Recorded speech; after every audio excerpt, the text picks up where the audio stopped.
The Mavericks got rid of Luka Dončić. Luka Dončić, the individual that I believe made 5 consecutive first-team All-NBA teams. Luka Dončić, the individual that put the entire Dallas Mavericks organization on his back, drugged them to the NBA Finals, albeit they got dismantled by the Boston Celtics, but they were there nonetheless. Insert Cooper Flagg out of Duke, number 2. Cold-blooded killer, many would try to suggest. Can Cooper Flagg, the number 1 overall pick, make people like me, Dallas Mavericks fans, forget about Luka Dončić? Did Dallas really trade a superstar for a lottery ticket? Because that's what it felt like the moment it happened. One day, Luka Dončić was the face of the franchise, the guy you build around for a decade, the player you forgive everything for because he bends games to his will. Next day, he's wearing purple and gold, and Dallas is staring into the abyss, hoping a 19-year-old named Cooper Flagg is the answer to a question nobody wanted to ask yet. So here's the real debate. Not did Dallas trade Luka for Cooper Flagg, because that's not exactly how it happened. The real question is scarier. Was trading Luka the first step toward a smarter future, or the biggest self-inflicted wound of the decade? Because right now, one side of this trade looks like it's laughing, and the other side looks like it's holding a blueprint and praying it works. Let's rewind, because the details matter. At the February 2025 deadline, Dallas detonated its own timeline. Luka Dončić was shipped to the Lakers. No gradual goodbye, no soft landing, just gone. In return, Dallas got Anthony Davis, Max Christie, and future draft capital, including an unprotected first way out in 2029. On paper, it was framed as a culture reset. Defense, conditioning, identity, toughness. You know, the words teams use when they're about to do something drastic. What actually happened next is where this story goes off the rails. Dallas didn't retool, they bottomed out. Losses piled up, injuries hit, Anthony Davis missed time. The roster made no sense together, and suddenly, a team that was supposed to stay competitive was quietly drifting toward the lottery. Then the impossible happened. Against microscopic odds, Dallas won the number 1 pick, and with it, they selected Cooper Flagg. First pick in the 2025 NBA Draft, the Dallas Mavericks select Cooper Flagg from Duke University. That's when the narrative changed. Not overnight, but enough to give the front office a lifeline, because now the trade wasn't just Luka for assets, it was Luka for a reset button. So how's that looking right now? Let's start with the obvious side of the ledger. Luka in Los Angeles. This part is simple. He's been ridiculous, and the numbers don't just back that up, they scream it. Since the season opener, Luka is averaging 34.4 points and 11.2 assists, and the Lakers are winning 72% of their games. Meanwhile, without his gravity, Dallas has plummeted to 26th in the league in offensive rating. That is the mathematical difference between a contender and a project. But here's the terrifying part that Dallas fans are starting to realize. The answer to whether this trade worked isn't coming this season. We are watching the prologue to a book that won't be finished until 2029.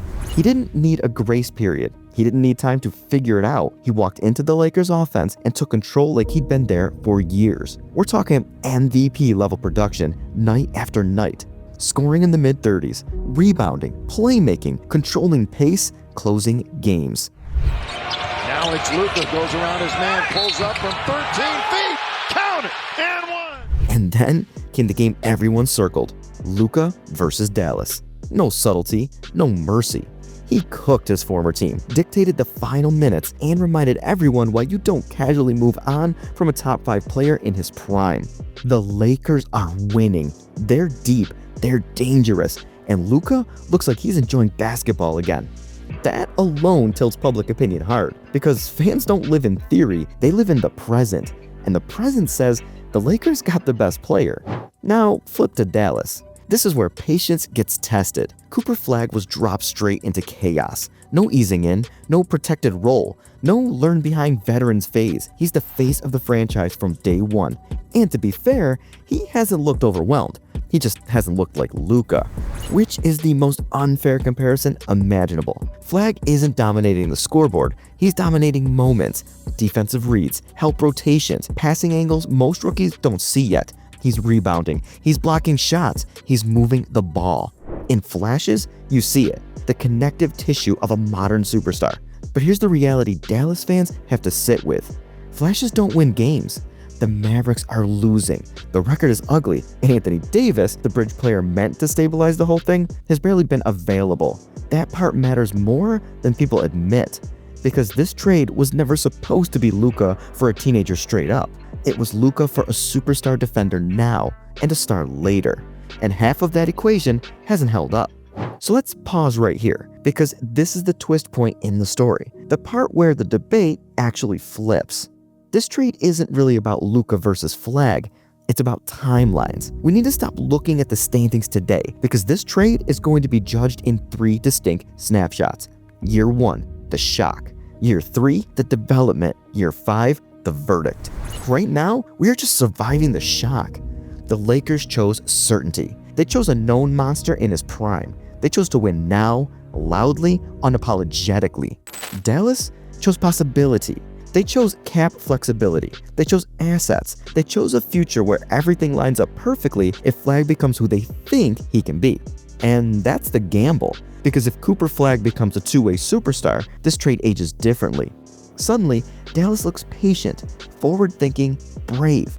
If he becomes just a very good player, this trade never stops haunting them. That's the risk when you trade a guaranteed Hall of Famer. Now, let's break down the arguments, honestly. The case for Dallas. Flagg fits the modern NBA perfectly. Size, defense, passing, versatility. If he develops a reliable scoring package, you're talking about a franchise anchor who affects every possession. In game 1 with 13 so far in game 2. Dallas also avoided Luka's looming supermax. The contract would have been historic. Moving off it reset their books completely. And the Lakers pick in 2029? That's a long way out. If the Lakers ever fall apart post-LeBron era, that asset could turn into gold. This is the long game. Now, the case against it. You don't trade top 5 players, period. You especially don't trade them when they're happy on the court and still getting better. Dallas didn't just lose Luka's production, they lost his gravity, his identity. Those things don't show up in cap spreadsheets, and the fan reaction matters too.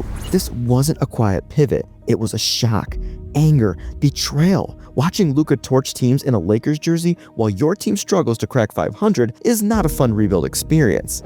So where does that leave us right now? Honestly, the Lakers won the present. Dallas is betting on the future.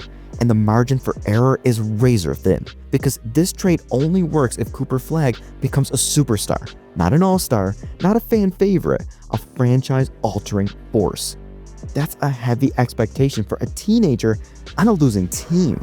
But here's the part that keeps this debate alive. Flagg isn't failing, he's just early, and history tells us that judging these moves too soon is how people end up deleting tweets later. So here's the real question to leave you with. If Cooper Flagg becomes a top 10 player in the league by year 5, does anyone still care that Dallas traded Luka? And if he doesn't, does this go down as the moment Dallas voluntarily stepped off a title path? Because this isn't just a trade, it's a philosophical split. Win now versus build later. Certainty versus belief. And the NBA is about to spend the next decade answering whether Dallas chose wisely or gambled away something you're never supposed to let go of. And here's the layer that makes this even more uncomfortable for Dallas. This wasn't a forced move. Luka didn't demand out publicly. There wasn't a scorched earth trade request, no jersey toss, no cryptic social media posts, no countdown clock. This was proactive, which means the Mavericks didn't lose Luka. They chose to move on from him.